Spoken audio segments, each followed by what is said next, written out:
Yo, quack, quack, quack. Hey, it's your boy Coach Cadillac, and I'm back with a brand new video for you. I'm going to go ahead and break down what I seen coming out of that Oregon and Colorado game last night, because, that was one heck of a football game from Oregon's standpoint. Not so much for Colorado, but, this is football wisdom. We're going to go ahead and talk about it, okay?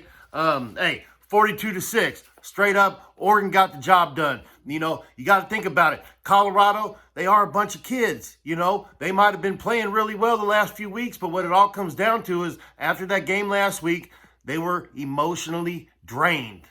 Straight up. Hey, Deion said before the season, I think we're 9 to 10 guys short of being able to compete for a national championship. And you know what? I think he's probably right. He probably needs to get some more, which he will be able to do, get some more big old offensive linemen in there next year, improve the offensive line, and then you're just going to need more depth, at the skill positions. Corner, receiver, you can see they just didn't have it between the O-line and the receivers and DBs. Without Travis Hunter out there, they were missing him. I'd go ahead and venture to say that Travis Hunter alone would have made a 14-point difference in that game.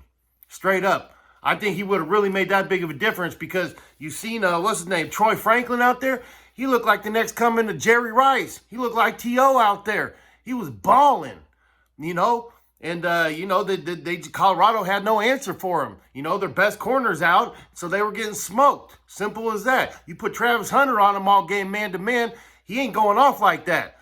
Straight up. Anyway, hey, Bo Nix for Heisman, though? Hey, that whole Colorado hype train, everybody that was watching that game, all the eyes, all the ratings, everything. Guess what? Who benefited the most? Bo Nix for Heisman. I'm telling you right now, he just went from being whatever he was to he's probably number 2 or number 3 favorite now moving forward after that performance. Bo Nix, amazing performance. But so obviously I'm talking about the Ducks offense. But what we really need to talk about is the Ducks defense. Wow. They just shut Colorado down. Okay, so I'll give you a little personal story here. I didn't even know this before last night. This happens to me all the time. I played football for, 20 plus years. I've been, living football for 30 plus years, so I know a lot of people, right? And that goes all the way from my time when I was playing Pee Wee football, Pop Warner, till the time I was playing the Arena Football League.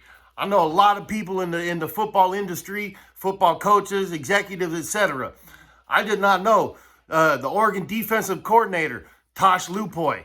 He actually, I grew up with him. We're from the same city in California. I'll tell you right now, Tosh Lupoy, he called one hell of a game. Shedeur Sanders, he'd been throwing for what? 350, 400, no sacks, 4 touchdowns a game. And out there, how terrible did Oregon's defense make Colorado's offense and Shedeur Sanders? Hey, last night, Oregon single-handedly crushed the Shedeur Sanders for Heisman hype train. And they went ahead and put Bo Nix right in front of that train. Bo Nix, he's a conductor now. He's running that train. Caleb Williams, you better watch out. Bo's coming for you. I'm telling y'all. Anyways, I just want to talk a little bit more about that game real quick. Like I said, Colorado, they were emotionally spent after that Colorado State game. It took every last little energy, every little thing they had to dig deep inside for to come back and win that game against Colorado State. They weren't ready to play yesterday. The cameras are there. Yeah, you know how many people are going to be watching.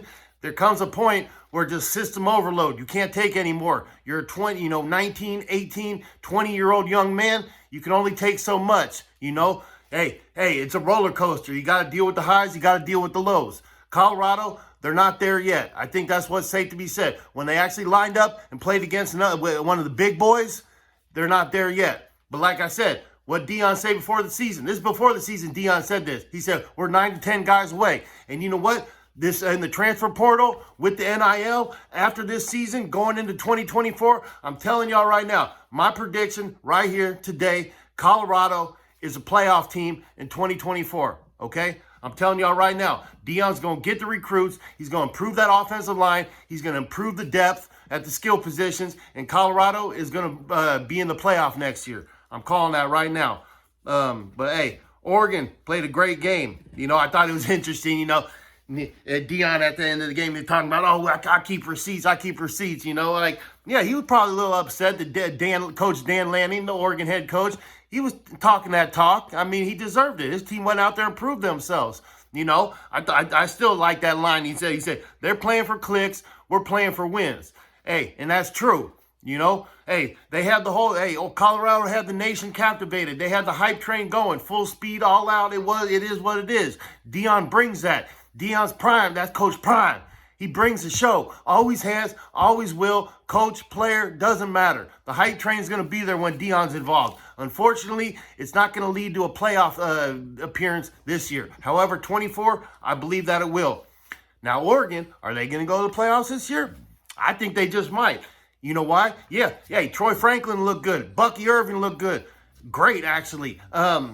What's it called? Hey, their depth all on the offense. Their offense looks great, but Oregon's offense always looks great, right? I think what we took out of this game, though, for me personally, is that Oregon's defense might just be able to play with the big boys this year.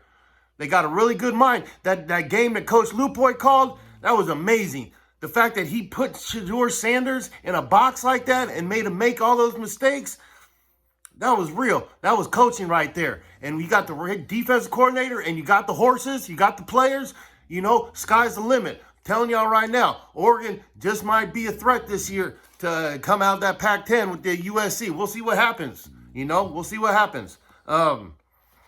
Anyways, like I said, you know, Travis Hunter might have made a difference in that game, but it wasn't going to make that big of a difference. You know, at the end of the day, Dion is a hell of a coach.